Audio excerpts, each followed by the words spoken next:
નમસ્કાર. News of Gandhinagar daily headlines today. ચીન પાકિસ્તાનની ઊંઘ હરામ, ભારતે 79,000 કરોડના સંરક્ષણ સોદાને આપી મંજૂરી. અરવલ્લી કેસમાં સુપ્રીમ કોર્ટનો પોતાનો જ આદેશ સ્પષ્ટે તમામ ભલામણ ટિપ્પણી રદ. ભારતે દુખતી રગ દબાવતા તરફડવા લાગ્યું પાકિસ્તાન, કહ્યું પાણીને હથિયાર ન બનાવશો. વિદ્યાર્થીઓના આપઘાત રોકવા નિર્ણય, રાજ્યની દરેક શૈક્ષણિક સંસ્થાઓ માટે મેન્ટલ હેલ્થ પોલિસીની કડક ગાઈડલાઇન જાહેર. નવા વર્ષ પહેલા દેશભરમાં મંદિરોમાં ભક્તોનું મહેરામણ, વીઆઈપી દર્શન. મંત્રી સ્થાનેથી ચાંદીમાં મોટી ઉથલપાથલ, 2.5 લાખને સ્પર્શ્યા બાદ એક ઝાટકે ₹21,000થી વધુનો કડાકો. પાકિસ્તાન માટે શરમજનક વાત, કારણ કે ડારે ઓપરેશન સિંદૂર દરમિયાન ભારતીય હુમલામાં નૂર ખાન એરબેઝને નુકસાનની પુષ્ટિ કરી. રશિયા કોઈપણ સ્વરૂપમાં તાઇવાનની સ્વતંત્રતાનો વિરોધ કરે છે અને આ ટાપુને ચીનનો અવિભાજ્ય ભાગ માને છે.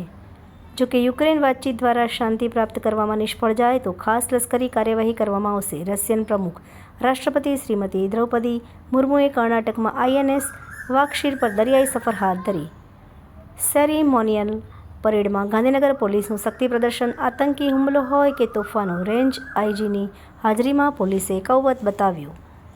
એનઓજી સાહિત્ય સરિતા ગ્રુપ. વિષય મનગમતી રચનાઓ પર સર્જકોની ખૂબ જ સુંદર વિવિધ સ્વરચિત રચનાઓ.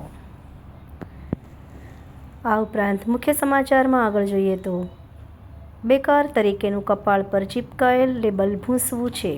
ભરત વૈષ્ણવ વાંચવા જેવો લેખ. 7 દિવસનો ફેકલ્ટી તાલીમ કાર્યક્રમ. એઆઈ અને એમએલનો ઉપયોગ, સ્માર્ટ ડ્રોનનું ભવિષ્ય. જોડાઈએ સરકારના પ્રાકૃતિક કૃષિ અપનાવો અભિયાન સાથે અને શરૂ કરીએ મજબૂત અને સ્વસ્થ ભારતના ભવિષ્યના સંકલ્પ સાથેની નવી સફર. વાંચવા જેવો લેખ, જાણવા જેવું.